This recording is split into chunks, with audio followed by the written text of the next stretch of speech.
We are going to find out the volume of gases obtained at anode when 1 mole of sodium maleate is electrolyzed. Sodium maleate is the salt of unsaturated carboxylic acid.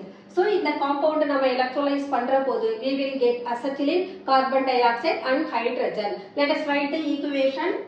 So, the electrolysis of sodium maleate that produces maleate ion, sodium ion, where water also electrolyzed into H plus and OH minus. Let us take reaction at anode. The maleate ion is decomposed into acetylene and carbon dioxide. So, this is what the reaction is taking place during the electrolysis of sodium maleate. At anode, we have 1 mole of acetylene and 2 moles of carbon dioxide. 1 mole of any gas will occupy 22.4 liter. So, the volume of products produced at anode is 67.2 liter.